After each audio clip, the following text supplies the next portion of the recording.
Hello, and welcome to the Vlogging Pod. In some observations, it may look like a money grab by an administration that is falling out of favor. When power begins to slip, the behavior changes.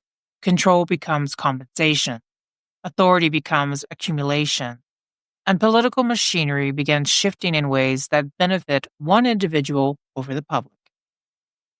From the beginning of this administration's rise in public office, financial pathways have repeatedly tied back to the head of this administration. These aren't theories, these are receipts. During the earlier term in office, money flowed from foreign governments and lobby interests through hotel stays and business dealings connected to properties tied to this administration. U.S. military personnel were routed through private resorts.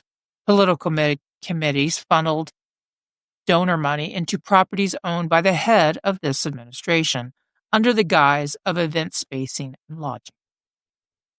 Those examples aren't listed for nostalgia.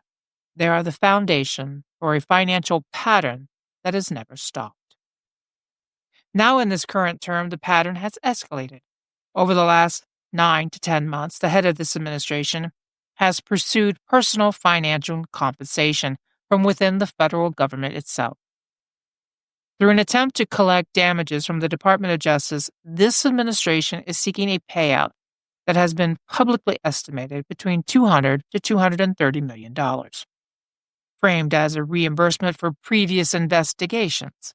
Instead of pursuing this through court, this administration is pursuing a settlement inside the executive branch.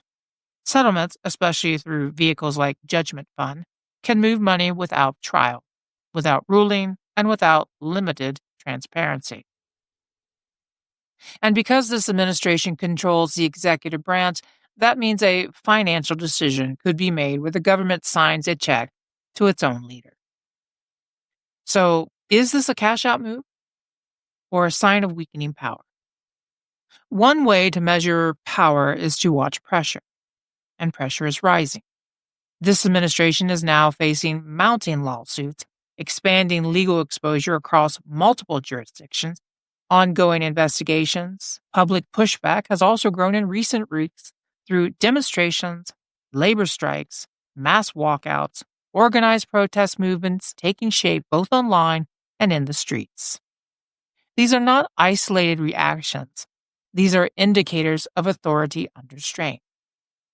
And when political strength declines, financial extraction tends to increase.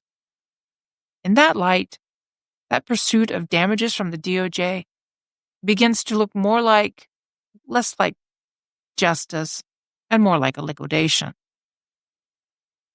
So, are the machine's gears starting to seize? Today's podcast sources come from Trump says he'd have final say on money he seeks over past federal investigations and his contact.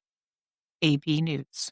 Trump says he has final say on paying himself $230 million from past investigation. The Guardian. Air Force finds 6% of air crew stayed at Trump Resort in Scotland. ABC News. Oversight report, millions from foreign governments flowed to Trump businesses while in office. House Oversight Committee. All the president's profiting. Open secrets. Secret Service spends over $1.4 million on Mar-a-Lago security. Newsweek. Thank you for listening. Until next time, bye-bye for now.